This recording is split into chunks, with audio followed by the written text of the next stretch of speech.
Welcome to eagle Media works. జుట్టు మురికిగా ఉన్నా లేకపోయినా కొందరు రోజు తలస్నానం చేస్తూ ఉంటారు. దానివల్ల మేలు జరగకపోగా సమస్యలు ఎదురవుతాయని తెలుసా? ఎలాగో ఒకసారి చూడండి. రోజు తలస్నానం చేస్తే జుట్టు పొడిబారి పీచులా మారిపోతుంది. షాంపూను రోజు వాడటం వల్ల జుట్టు తేమను కోల్పోతుంది. తప్పదనుకుంటే రోజు మార్చి రోజు లేదా వారానికి 2 సార్లు చేస్తే చాలు. గాఢత ఎక్కువగా ఉండే షాంపూలతో జుట్టు చివర చిట్లుతుంది. తలపై ఉండే చర్మం పొడిబారి పొలుసులుగా రాలుతుంది. ఇలాంటి సమస్య ఉన్నప్పుడు తలస్నానం చేయడానికి గంట ముందు కొబ్బరి నూనెతో మర్దన చేసుకోవాలి. తక్కువ గాఢత ఉండే షాంపూలను వాడాలి. తలస్నానం తర్వాత జుట్టును పూర్తిగా ఆరబెట్టాలి. తడి జుట్టుతోనే జడ వేసుకుంటే చుండ్రు సమస్య పెరుగుతుంది. బాక్టీరియా, ఫంగస్ వృద్ధి చెంది ఇతర సమస్యలు దారితీసే అవకాశం ఉంది.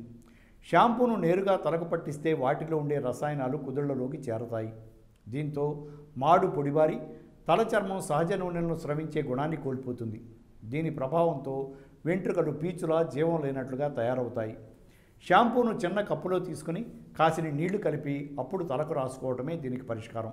బాదం నూనె, గుడ్డు తెల్లసొన వంటి వాటితో వారానికి ఒకసారైనా జుట్టుకు మర్దన చేసుకోవాలి. దీనివల్ల పొడిబారిన కురులు పట్టులా మెరుస్తాయి. Thanks for watching Eagle Media Works. Like and subscribe Eagle Health and Beauty.